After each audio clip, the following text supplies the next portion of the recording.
The Friends of Burial Hill hosted a Civil War reenactment of the 1864 funeral of 3 of Plymouth's Civil War soldiers and the man who brought them home.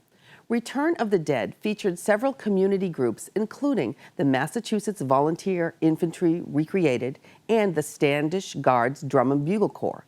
PCN stopped in to see more.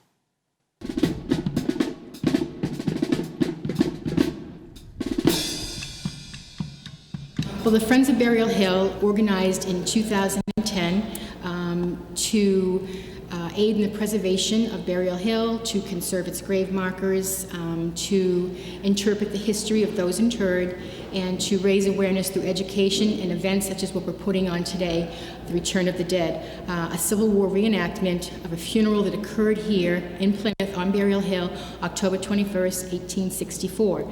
We're working with the Massachusetts 22nd Volunteer Infantry Militia of Reenactors and the Standish Drum and Bugle Corps to put forth a day in October of 1864. So we're reenacting the funeral of 3 of Plymouth's fallen heroes and the brave and selfless man, Sergeant Seth Patey, who brought their bodies home.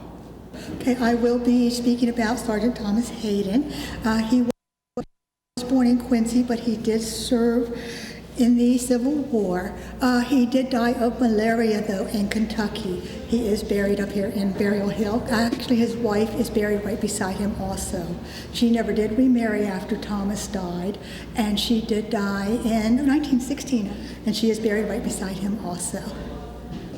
My role in the war is, if you look at my arm, you'll see 2 crossed axes. I would be a pioneer, and the pioneers would be the guys that would have some mechanical expertise. They'd take down trees, they'd build the floors in the officers' tents, repair wagons.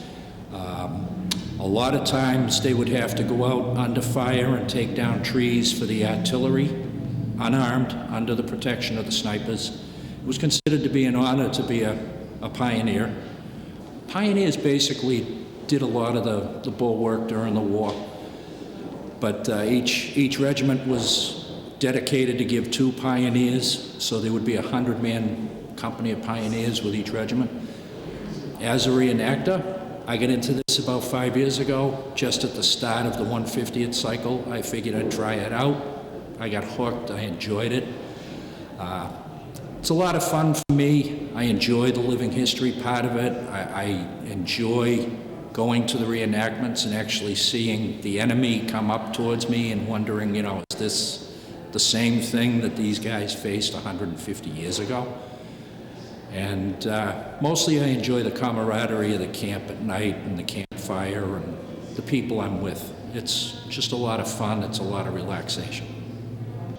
Standish Guards Drum and Bugle Corps is a non-profit, all-age marching organization. It's open to anybody of any age, regardless of experience. We provide uniforms, training, all the instruments, and we're always looking for new people, whether they play brass, percussion, or in the color guard. If you're going to the Thanksgiving Day parade and you see the Drum and Bugle Corps coming down the street, that's exactly what we're trying to do right here in Plymouth. Our role is to provide drumming that is very similar to what Civil War drummers would play when they would be calling troops together or issuing battlefield commands, or also when you had a Civil War brass band that would play music along the way that would help bolster the spirits of the troops, things like that.